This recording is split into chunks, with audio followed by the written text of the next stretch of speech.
Hi, I'm David DuPont again, and I'm really a big fan of senior safety. I'm always looking for the next thing to help seniors stay safer so that they stay healthier. Today, my guest is Jonathan McCoy, the founder of Family Care Space, who actually found a way to keep seniors safer while they're in a retirement community.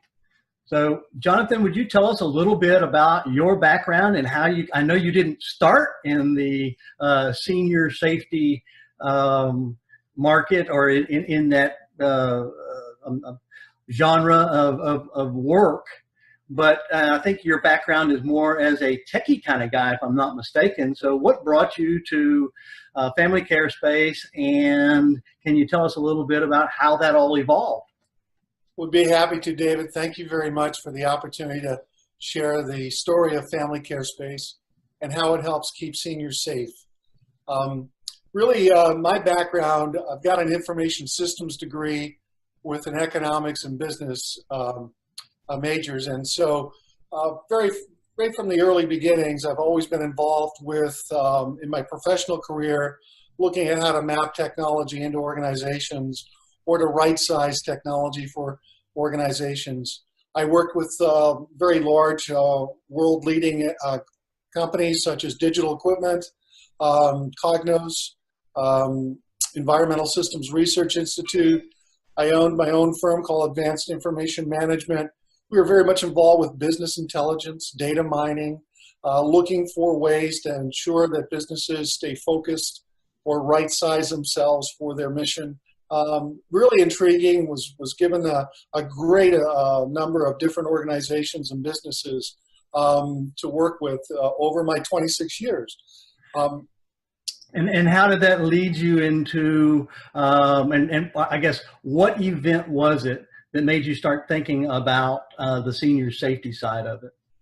Well, really, not so much an event, but an environment I was in. When I was at Environmental Systems Research Institute, this is the last firm I was with, we really grew the market, the water, wastewater, water resource market up in the Northeast to the point where it really was more maintenance mode and not something I'm really that excited about. So I wondered, what am I going to do? How am I going to apply my skills in a way which will give lift and help? And through a lot of prayerful and consultation with my wife and many others, it became apparent that there was a need here in the senior housing space, and that more and more folks are in need of those services and will be in need of those services. So if I can bring some lift there, that should be a big plus. So 6 months prior to finally leaving the firm I was with, I started to do some research in the weekends and the evenings, and eventually it got to the point where I thought, and I'm very glad I made that change, that there definitely is an opportunity to provide a better way that we can look after each other in those settings.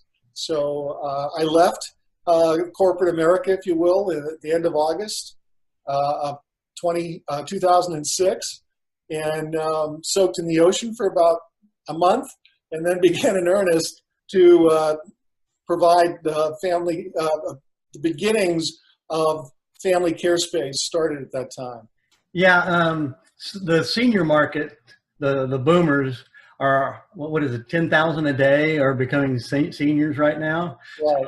The senior market is actually the fastest growing segment of the U.S. population as we speak. Right. What a great time to have a product that benefits seniors, because we all get there one day, hopefully. Yeah. What struck me, a couple of things that really stood out when I was doing my analysis was getting good empirical data about what we're doing, how we handle the situations that invariably happen at a retirement community, memory care environment. There are an example of a situation that happened that shouldn't have, that you thought, no, this can't be what there's got to be a better way. Yeah, a very good question. David, I'll give you one, and there's several examples. The system that we're talking about, Family Care Space, is a platform, so it has some applications and some other components to it we put into a community, and it really gives us good information about what's going on. One of those incidences, if you will, was when a resident had an altercation with another resident. I think it was a scratch. So these two individuals it was somewhat unpredictable. A new resident moved in, existing resident, for whatever reasons, they didn't like each other.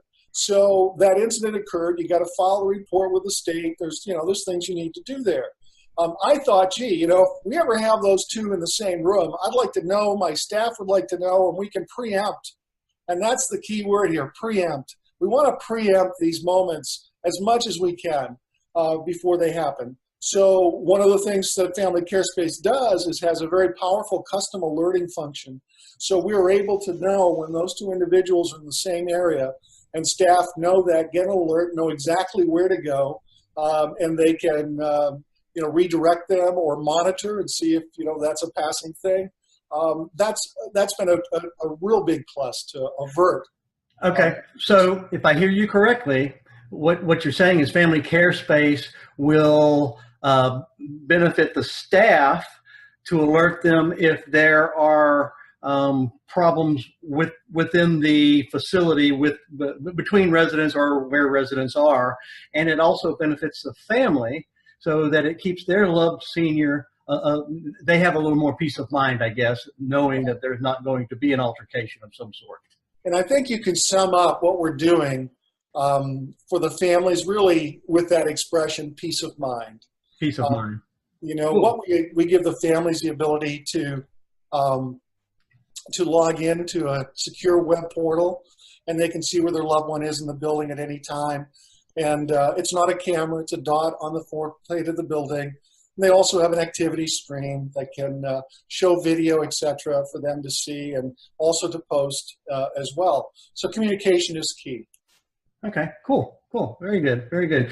So can you tell us, give us kind of an overview of how the Family Care Space, so you've kind of alluded to that it's a program or software, if I'm not mistaken? There are parts to it. We put sensors throughout the building. Now, these sensors are they're called clinical grade sensors. These sensors will give you 99.9 certainty if someone's in a room or not. And, having a sensor that doesn't do that defeats the foundation of why you want to put them in there to begin with. So we are very careful on selecting the sensors. So you have that hardware. There is a server that data go back to. There are pendants that the residents would wear, and staff have staff badges that they wear. So we know where everybody is in the building all at the same time. And we know how long and how close they are to each other. So it gives us a great factual foundation of what is going on, not only for us to see the as-at picture, but to historically look back. So if there was an incident, how did we respond? Could we have done it different? Great important capability from looking at risk reduction and increase the safety for residents. Cool, very cool, very cool. And so I know you mentioned that they have badges. So is it a separate badge that the staff wears, or is it something that goes on the badge they already wear? And then on the residents, you obviously have to keep track of them. How does that work? Is it a bracelet? Is it a pendant? Is it an anklet? And how does that work? Great questions. For the staff, it's a staff badge which complements their name tag. So it'll clip on to their uniform. And on that staff badge, there are 3 buttons. They're called staff assist buttons. So whenever staff need help, they hit the button, either one of the buttons. What happens is our software has an alerting functionality, so we know where that staff member is when they hit the alert, and other staff members can see exactly where that location is through the use of their iPod or their iPhone or an iPad, something like that. And then you'll know, for example, staff Sally in suite 202 needs assistance. I'm walking right by there, I can go in there. As opposed to pull a cord, hopefully somebody back there is looking at where that room is and is able to talk to someone, and they'll act upon it. Those are a lot of ifs and very unproductive use of staff time. So this portable alert function or staff assist function, very, very helpful for the staff. Cool. And on the family side of it, right. Where is the sensor? Are there multiple? I mean, so let's say you have somebody with memory loss and you don't want them pulling a pendant off or something. So where do you put the sensor on the patient or on the resident? That's right, resident. Well, there's a number of ways that we do that. We first of all look at what type of resident are we dealing with. Some folks don't have a problem putting it on their wrist, so it'd be like a watch. And the device is about 1 inch by 1 inch, maybe a 1/4 of an inch thick, or a 1/2 inch at the most thick. So it's not a very large device. It can be, we have some residents where it's put on a belt. Okay. We have a number of residents where they have more than one. They would have one on a walker. They would have one maybe on a keychain. They could have one that's on their shoe. So they can have more than one sensor. They can. It all points to them. So there's a lot of different ways that we make sure that it works for that resident. Gotcha. Okay. So can you give us, give the viewers here maybe an example of how it actually worked to the residents' benefit and the staff's benefit to prevent something bad from happening? A real world example. Yeah, no, we have a lot of those examples, and here's one that comes to mind. A lady, a daughter of this gentleman her dad, who they tried to keep in their house as long as they could, but his dementia got to the point where really needed to bring him into a community. So you can just imagine the guilt, the challenges of the family. You know, we really want to keep dad close to us, but we just can't. So there's a lot of angst in that. So we admitted her dad, put a pendant on him, showed her how to get onto the family portal, how to be able to see where dad is at any time. During certain parts of the day, no real pattern to him, he would move around the building quite a bit, very agitated, very, very uneasy, and nobody could speak to him, very gruff. You know, he's having a tough time. Gotcha. His daughter would see that movement on the family web portal, and they didn't live very close by. So she would know that's the time I come see my dad and calm him down. Now, from the care staff perspective, nobody could speak to her dad like she could. And to divert care staff to work with that situation, obviously there's somebody else not getting care. And if it wasn't dealt with, it could escalate into something that would not be, you know, very good at all. Her dad could have an altercation with somebody. You know, this edgy feeling, this anxiety he was feeling could really play out in a very negative way. So this is a great example of how Family Care Space enabled a family member, you know, who couldn't just be there anytime, come when it was most effective to help her dad. Their family liked the fact that she was there during those times. Their dad calmed down. And the staff were very helpful, very grateful. They did not have to divert resources to deal with a situation they themselves may not be able to deal with very effectively. They're not the daughter, right? So that's one example. That's so cool. Yeah. So if somebody wanted to have this implemented in their home, would that be feasible? Could it happen? Sure it could. As a matter of fact, we've designed it to go into a home. We have not released that to the market yet. We're waiting for, basically the piece that we want to get plugged into is the right home care group that would like to work with us. We know we have families that would like to work with us. And we have as I say, we've architected it, we've designed it for the home. Our price point per month for the family would be about $179 a month. So they'd pay that monthly fee, and we would have this monitoring that a home care company could see, as well family members through their own phone devices would be able to get alerts. So if I'm in San Diego, mom is in home, you know, at her home in Rye, New Hampshire. You know, if I see that she's been out of sorts, been getting up all through the night, She opened her medicine cabinet far more times than she's supposed to, or she, it goes on.